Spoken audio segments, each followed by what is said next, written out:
मुकेश अंबानी की बड़े बेटे की शादी जो 2018 में हुई, इसमें $100 मिलियन का खर्च आया था, जो बाद में अंबानी ने सिर्फ $15 मिलियन का बताकर सबको हैरान कर दिया। अब 2024 में आनंद अंबानी की शादी पर सुनने में आया है कि इस शादी में अंबानी ने 70 से 80 अरब रुपए का खर्चा किया है। सवाल यह है कि मुकेश अंबानी इतने अमीर कैसे हुए? तो आइए जरा मुकेश अंबानी के इस सफर पे भी एक निगाह डालते हैं। 19 अप्रैल 1957 को पैदा होने वाले मुकेश धीरूभाई अंबानी आज एक हिंदुस्तानी अरबपति के तौर पर मशहूर हैं। खानदान में सबसे बड़ा बेटा होने के नाते मुकेश अपने वालिद की वरासत को आगे बढ़ा रहा है। खुशकिस्मती की कसरत से घिरे हुए रिलायंस इंडस्ट्रीज के मैनेजिंग डायरेक्टर मुकेश अंबानी ख्वाबों की जिंदगी गुजार रहे हैं। इब्तिदाई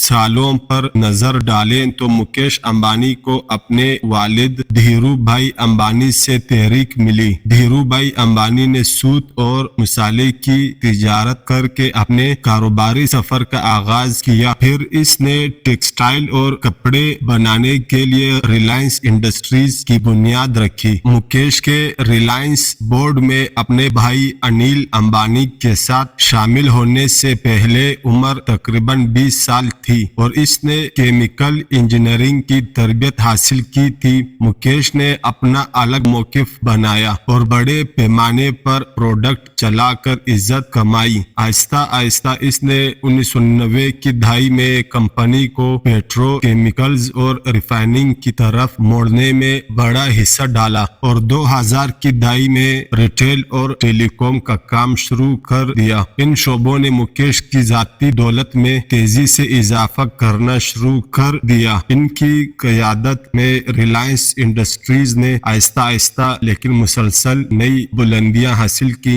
2007 तक ये पहली हिंदुस्तानी कंपनी बन गई जिसने $100 मिलियन का हिस्सा अबूर किया। अमली तौर पर दोनों भाइयों ने धीरूभाई अंबानी से एक ही किस्म की वर्कशॉप, अनपिट तरबियत और महारत हासिल की। जामनगर में दुनिया का सबसे बड़ा रिफाइनिंग कॉम्प्लेक्स कायम किया। जब 2002 में धीरूभाई अंबानी का इंतकाल हुआ तो ये खानदान के लिए एक मुश्किल वक्त था क्योंकि उन्होंने कोई वसीयत नहीं छोड़ी। मुकेश और अनिल का झगड़ा 10 साल से ज्यादा चला। इनकी वालिदा कोकिला बेन अंबानी को तनाज़ा तय करने और खानदानी कारोबार को भाइयों के दरमियान तकसीम करने के लिए कदम बढ़ाना पड़ा। वजह कुछ यूं थी कि अनिल टेलीकॉम चाहता था, हालांकि ये मुकेश की इजाद थी। काफी तक व दो के बाद मुकेश ने टेलीकॉम कंपनी अनिल को सौंप दी जो कि 25,000 करोड़ से ज्यादा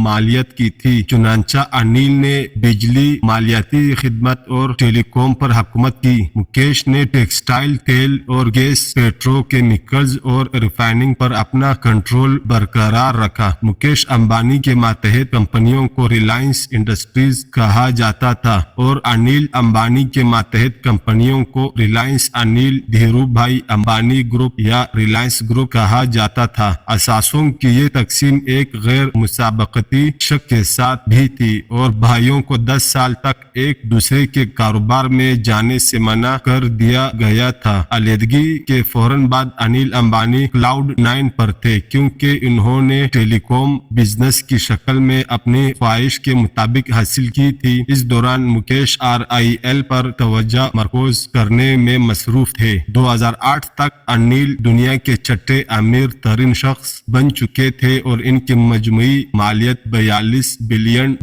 थी। ताहिम सरमायाकारी के कुछ गलत फैसले, कर्जों की भारी रकम, मुस्तकिल मिजाजी और खुद शऊरी की कमी इसके अलमनाक अंजाम की वजह बनी। 2019 में अनिल को सुप्रीम कोर्ट ऑफ इंडिया की तरफ से हुक्म मिला कि वो या तो जेल चले जाएं या सूद के साथ पूरा कर्ज अदा करें जो तकरीबन $80 मिलियन तक था। मुकेश ने अपने भाई को बचाने के लिए कदम قدم قدم بڑھایا اور اپنے بھائی کو جیل کی سزا سے بچانے کے لیے پوری رقم ادا کر دی۔ 2020 میں انیل نے صفر کو اپنی مجموعی مالیت قرار دیا اور یہ کہ اس کے پاس قرض ادا کرنے کے لیے کوئی قابل ذکر اثاثہ نہیں ہے، اور پھر مکیش نے نہ صرف قرض ادا کر کے اپنے بھائی کو بچایا اور بلکہ ریلائنس کمیونیکیشنز کے زیادہ تر اثاثے بھی خرید لیا۔ مکیش امبانی کا ایشیا کا امیر ترین شخص بننے کا سفر 1981 میں اس وقت شروع ہوا جب انہوں نے